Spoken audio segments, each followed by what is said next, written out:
అందరికీ నమస్కారం. తెలుగు కథల నిలయం ఛానల్‌కి స్వాగతం. సుభద్రమ్మ పేరు చెబితే ఆ వీధిలో ఆడవాళ్లకు వెన్నులో వణుకు పుడుతుంది. నోటితో జయించుకొస్తోంది. ఎవరూ ఆమెతో పేచీకి దిగరు. అయినా ఆవిడే తేలికగా పేచీ పెట్టుకుంటుంది. అసలామె నామకరణం నాడే పేచీ ఆరంభమైంది. తల్లి వాళ్ళమ్మ సుశీలమ్మ పేరు పెట్టాలని, తండ్రి వాళ్ళమ్మ భద్రమ్మ పేరు పెట్టాలని మంకుపట్టు పెట్టారు. తెలివిగల పురోహితుడు రాజీ కుదిర్చి చివరికి 2 పేర్లు కలిపి సుభద్రమ్మ అని ఖరారు చేశాడు. ఇక తర్వాత సుభద్రమ్మ పేచీగట్టాలు కోకొల్లలు. చెప్పాలంటే అదో పెద్ద గ్రంథం అవుతుంది. ఎవరో వచ్చినట్టున్నారు. తలుపు చప్పుడవుతోంది. ఇంకెవరు? సుభద్రమ్మ కొడుకు వెంకటాచలం. నువ్వు ఆఫీస్ నుంచి వచ్చేటప్పటికి తిరిగి రమ్మన్నారా? కూరల కోసం వెళ్ళి గంట అయింది. ఇంకా రాలేదు నీ పెళ్ళం. చూడురా వెంకీ. సుభద్రమ్మ పళ్ళు పటపటలాడించింది. వెంకటాచలం రుద్రుడయ్యాడు. ఈ మధ్య రాగిణికి తలబిరుసు ఎక్కువైంది. షికార్లు తిరుగుతోంది. ఇంతసేపు ఆ కూరలు తేవడం. సుభద్రమ్మ తెచ్చిన మంచినీళ్ళ గటగటా తాగాడు. అటు ఇటు 2 సార్లు పచార్లు చేశాడు. కూరల సంచితో గబగబా నడుచుకుంటూ రాగిణి గుమ్మంలో అడుగుపెట్టింది. ఇంతసేపేం చేస్తున్నావే? వాడికి రాగానే కాఫీ కలిపివ్వాలని తెలిసే షికార్లు కొడుతున్నావా? సుభద్రమ్మ నోట్లోంచి నిప్పులు రాలాయి.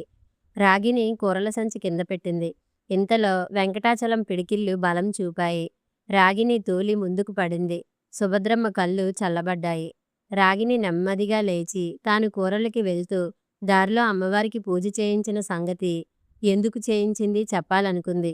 కాని సుభద్రమ్మ వెంకటాచలం అప్పుడు ఏం చెప్పబోయినా వెంటనే నోరు నొక్కి చెంపలు వాయిస్తారు. అందుచేత తనే గుడి సంగతి ఎత్తలేదు. ఆనందంతో పొంగే గుండె పూజ కారణం చెప్పమంటోంది. కాని రాతి హృదయం ఉన్నవారికిది చెప్పే సమయం కాదని మనస్సు హెచ్చరిస్తోంది. నడుం సవరించుకుంటూ రాగిణి వంటింటి వైపు నడిచింది. వెంకటాచలం బట్టలు మార్చుకొని కాళ్ళు చేతులు కడుక్కొచ్చి కూర్చున్నాడు. సుభద్రమ్మ కొడుకు వంక మెచ్చుకోలుగా చూసింది.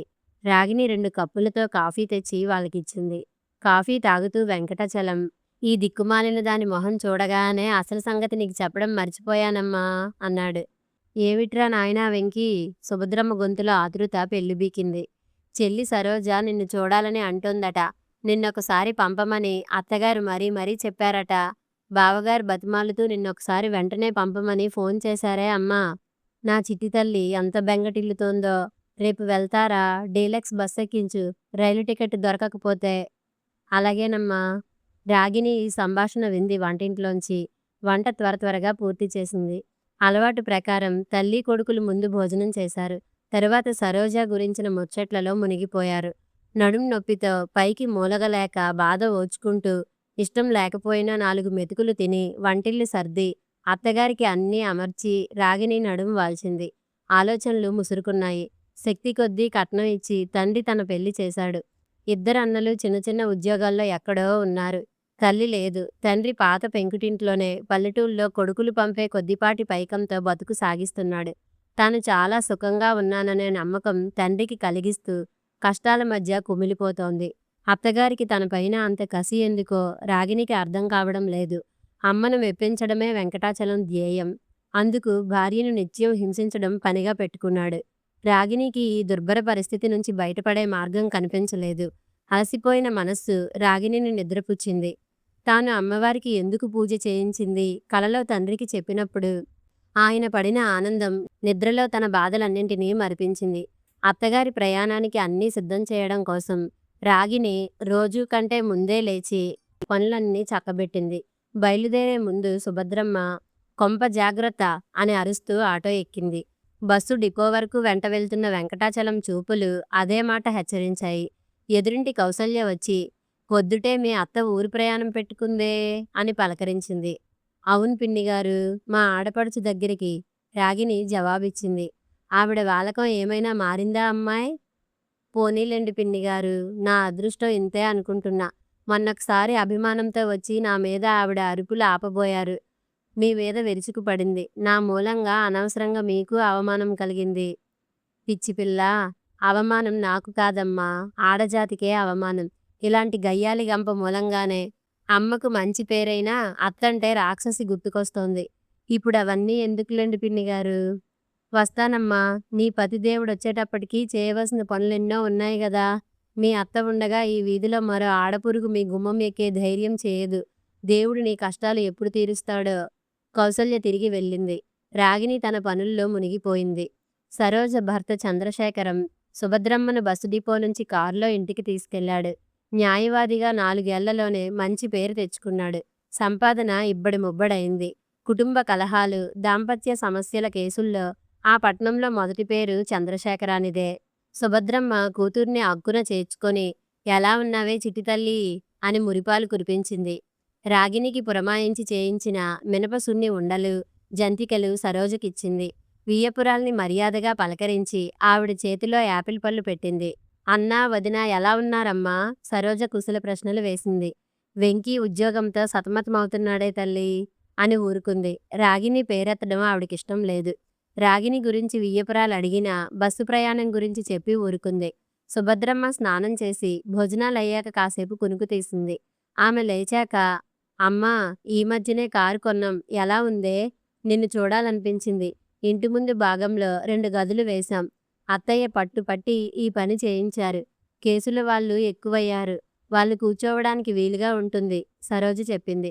నాదేముంది, అంతా సరోజే చెప్పి చేయించింది వదినగారు. ఇంటి వ్యవహారాలు నాకేమైనా తెలుసా?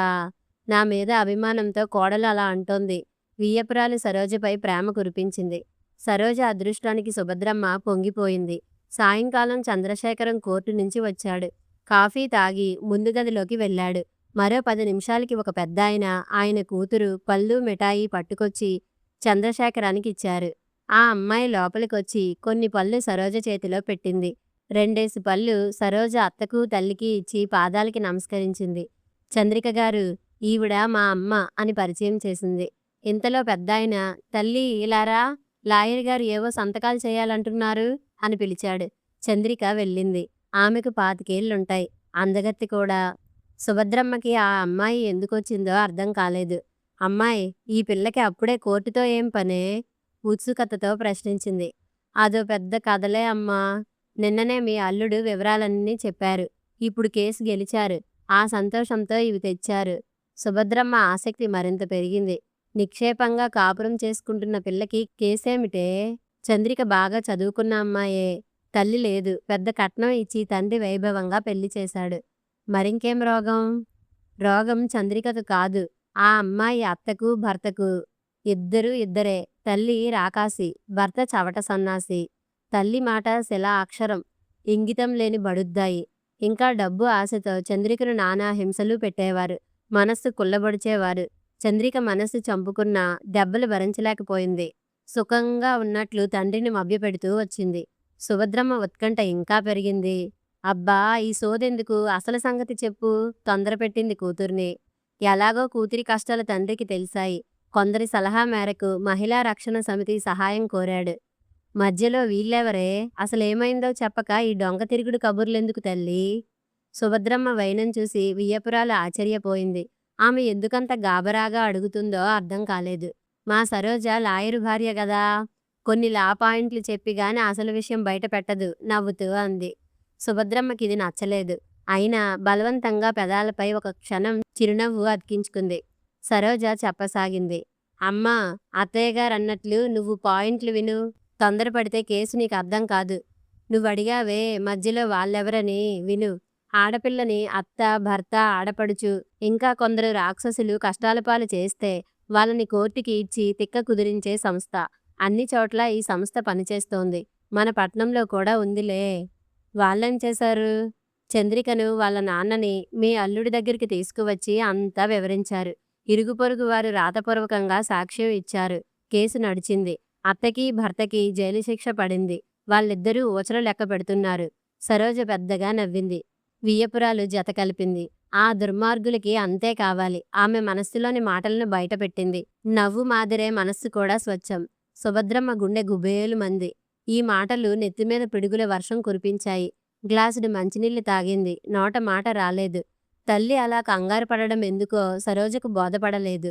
అమ్మా, వాళ్ళు జైలుకెళితే నువ్వెందుకే అలా హైరానా పడతావ్? ఈ సంగతి వదిలేద్దాం, కాఫీ కలుపుకొస్తా అని వంటింట్లోకి వెళ్ళింది. వియ్యపురాలు కబుర్లలోకి దింపిన సుభద్రమ్మ అన్యమనస్కంగానే మాట కలిపింది. ఆమె ఆలోచనలు పరిపరి విధాల పరుగులెత్తాయి. ఆ రాత్రి సరిగా భోజనం చేయలేదు. నిద్ర సరిగా లేదు. అంతా కలత నిద్ర. కాసేపు నిద్రలోకి జారినప్పుడు తాను వెంకటాచలం జైల్లో ఉన్నట్లు, చెప్పకూడు తింటూ సత్తు గ్లాస్తో నీళ్లు తాగుతున్నట్లు, జైల్లో బండచాకిరీ చేస్తున్నట్లు, కాసేపు విశ్రమిస్తే జైలరు లాఠీతో బాదుతున్నట్లు పీడకల. గభేలుమని లేచి కూర్చుంది. కళ్ళు నులుపుకుంది. మంచినీళ్లు తాగి తెప్పరిల్లి చుట్టూ చూసింది. కాసేపు పక్కమీద అటూ ఇటూ దొర్లింది. ఒక గంట తరువాత ఎలాగో కొంచెం నిద్రపట్టింది. మహిళా రక్షణ సమితి వాళ్ళు స్టేషన్కు లాక్కుపోతున్నట్లు, కౌసల్య మరో 10 మంది ఆ వీధిలోని ఆడవాళ్లు సాక్ష్యం చెప్పడానికి వచ్చినట్లు మరో కల. అంతే. సుభద్రమ్మ ఆ రాత్రి మళ్ళీ నిద్రపోలేదు. మర్నాడు తల్లి పరిస్థితి గమనించి, ఏమమ్మా, ఒంట్లో బాగాలేదా అలా ఉన్నావ్? బస్సు ప్రయాణం పడలేదేమో సరోజ ఆరా తీసింది. అబ్బే, అలాంటిదేం లేదే, సుభద్రమ్మ పొడిపొడిగా జవాబిచ్చింది. మధ్యాహ్నం భోజనాలయ్యాక సుభద్రమ్మ, నువ్వు రమ్మని కబురు చేశావు, వదినగారు కూడా రమ్మన్నారు, వచ్చాను, మిమ్మల్ని చూశాను, చాలా సంతోషం, రేపు పొద్దున్నే వెళ్తానమ్మా అని సరోజతో చెప్పింది. అదేమిటమ్మా, ఒక వారం రోజులైనా ఉండకుండా అప్పుడే తిరుగు ప్రయాణమా? సరోజ అడిగింది. నిజమే వదినగారు, ఇది కూడా మీ ఇల్లే, ఒక వారం ఉండి వెళ్ళండి, వియ్యపురాలు కూడా కోరింది. నా మాట వినండి ఈసారికి, రేపే వెళ్ళక తప్పదు, అడ్డం చెప్పొద్దు, సుభద్రమ్మ నిశ్చయం తెలియజేసింది. గేటు దగ్గర ఆటో ఆగిన చప్పుడు విని రాగిని తలుపు తీసి చూసింది. వచ్చింది అత్తగారు. గబగబా వెళ్ళి సంచి అందుకుని, రండి అత్తయ్యా, వినయంగా పలకరించింది. సుభద్రమ్మ మొహంలో మునిపటి చిటపటలు లేకపోవడం గమనించి రాగిని వింతగా చూసింది. లోపలికి వస్తూ, అమ్మాయి, వెంకీ ఆఫీస్కి వెళ్ళాడా? సుభద్రమ్మ అడిగింది. రాగిని కాపురానికి వచ్చిన తరువాత అత్తగారి నోటి వెంట అమ్మాయి అని వినడం అదే ప్రథమం. రాగిని తన చెవుల్ని తానే నమ్మలేకపోయింది. సుభద్రమ్మ కంఠంలో ఎప్పుడూ గూడు కట్టుకుని ఉండే కర్కసత్వం లేదు. వెళ్ళారత్తయ్యా, రాగిని భయపడుతూనే చెప్పింది. కాళ్ళు చేతులు కడుక్కొచ్చి సుభద్రమ్మ సంచిలోంచి మిఠాయి, పువ్వులు తీసి రాగిని చేతిలో పెట్టి, తీసుకో తల్లి అంది ఆప్యాయంగా. తన తల్లి బతికి వచ్చి పిలిచినట్లయింది రాగినికి. సుభద్రమ్మ కళ్ళు ప్రసన్నంగా ఉన్నాయి. గొంతు మార్దవంగా ఉంది. రాగిని చలించిపోయింది. వంగి అత్తగారి పాదాలకు నమస్కరించింది. సుభద్రమ్మ కోడల్ని 2 చేతులతో లేవనెత్తి గుండెలకు హత్తుకుంది. రాగిని అత్తగారిని కౌగిలించుకొని అత్తయ్యా అని తెలియని ఆనందంతో రోదించింది. సుభద్రమ్మకు కళ్ళు చెమర్చాయి. కాసేపటికి ఇద్దరూ తేరుకున్నారు. అత్తయ్య, మొన్న కూరలకెళ్ళినప్పుడు అమ్మవారి గుళ్ళో పూజ చేయించాను. మీకో శుభవార్త చెప్పాలనుకున్నాను, కానీ భయపడ్డాను, రాగిని మెల్లగా అంది. వెంటనే చెప్పు తల్లి, సుభద్రమ్మ అడిగింది. మీరు బామ్మ కాబోతున్నారు. రాగిని సిగ్గుతో అత్తగారి గుండెలో తలదాచుకుంది. నా తల్లే, ఎంత చక్కటి మాట చెప్పావు. ఇప్పుడు వెంకీకి ఫోన్ చేసి చెప్పాలి. సుభద్రమ్మ కళ్ళల్లో నుంచి ఆనంద బాష్పాలు రాలాయి. కథ సమాప్తం. మరిన్ని మంచి కథల కోసం మా ఛానల్ని లైక్ చేయండి, షేర్ చేయండి, సబ్స్క్రైబ్ చేసుకోండి.